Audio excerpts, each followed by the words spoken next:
Hello, my name is Neil O'Brien and welcome to the video called Stress Fitness. Or actually, it's the one about capacity.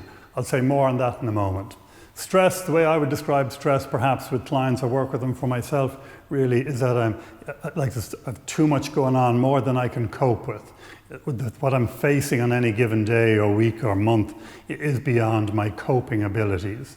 Also, it's like things are happening too fast for me. I can't kind of deal with it quick enough. So it's like an overload, and it's like speed all packaged together. That's how I would experience stress, and that's how my clients talk about it.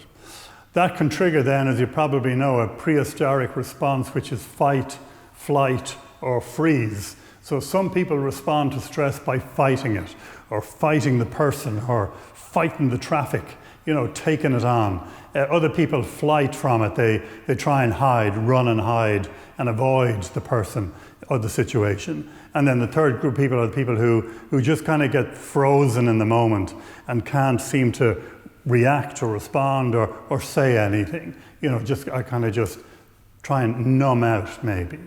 So I guess all of us have maybe one particular type of response, but then if we're put under a lot of stress, we could easily probably use all three as well. Also, I'd like to talk about stress, and that usually it's a loss of discipline on our part. Usually it happens when we've kind of lost our shape a little bit. We've moved away from the plan or our to-do list or our diary, and we're kind of ready now to be grabbed by stress. And finally, just for now, stress really just comes from stressful thinking. You can't leave the house in great form and just walk into stress. You can't pick it up in the atmosphere. It kind of comes from our own thinking as well. How do you know if you're stressed? Well, the following are three kind of signs or symptoms.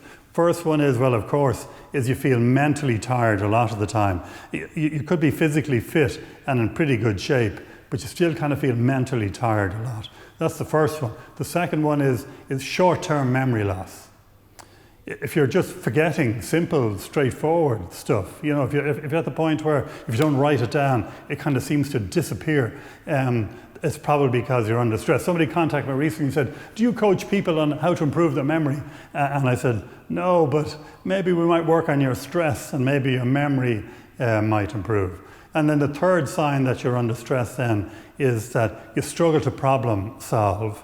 You struggle to offer advice to other people.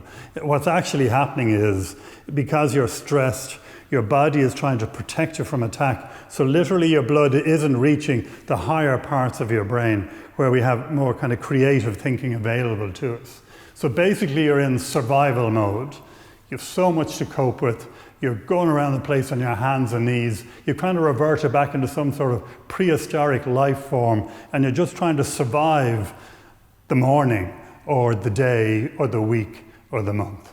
So what do we do about this then? So I have a couple of suggestions to make. You'll be glad to know. Well, the first thing to remember is, can we return to discipline for a while? Maybe if that's true, that you've lost your shape a little bit, I'd like us to try and impose a little bit of discipline for the moment, to try and give you a sense of, and this is really important for this, even a sense of getting some control back over your day or your time or whatever it is you're struggling with. Actually, we know that even if you can create the illusion that you have some control over your day, even that will help from a stress point of view. So what I'm talking about is pit stops. A Formula One car can go a lot faster than you and I. It can be a lot busier than you and I. And yet, to make it to the end of a race, it always has to have a pit stop. So if you were a client of mine and we're going to work on your stress management for the next week or two, I'd ask you to do two things. First thing is, every hour, stop what you're doing and take a breath.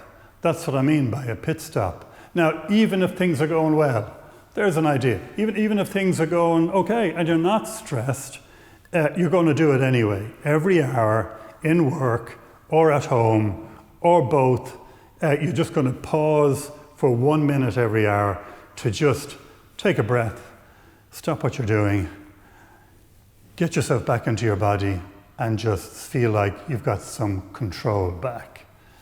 Breathing is still the best stress management technique we have on the planet. So our first strategy from this video today is pit stops.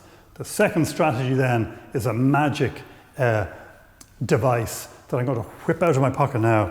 And these are little sticky green dots. You're not getting all of these, by the way. If you were inclined to mine, you'd get about 10 of them. 4 are for home and the car, and 4 or 5 are for work or college or wherever else you spend your time.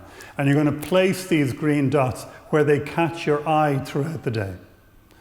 And every time you notice a green dot, every time you just notice one, you do 2 things.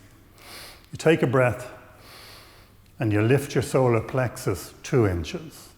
I didn't say improve your posture. I didn't say learn yoga breathing. I didn't say, become a ballerina. I just said, take a breath and just lift your solar plexus 2 inches every time you notice a green dot. I've called this become known as the join the dots exercise.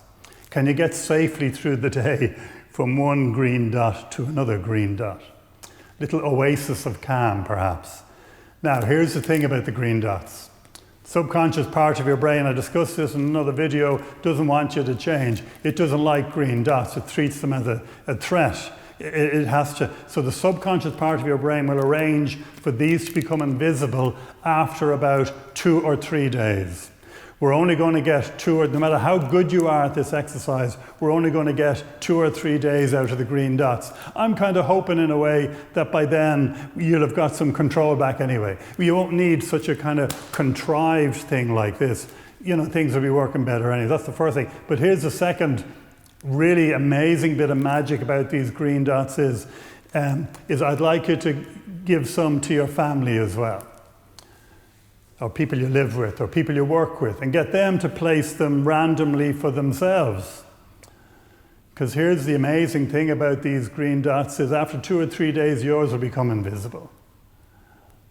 But for the rest of your life, you will always notice somebody else's green dot. You see, your subconscious can't control what other people are doing. So I have families using green dots. I have football teams using green dots. I have teachers in primary school giving all the kids green dots on their pencil case, on their water bottle, on their lucky pen, on their teddy bear. They all get green dots too. So actually, someone else's green dot will serve you beautifully for the rest of your life. Don't underestimate the power of buying just a couple of green dots in a stationery shop. It's a pit stop, and it helps us to remember, because remember, our short-term memory is usually shot to bits. Don't underestimate the power of pit stops. Thank you.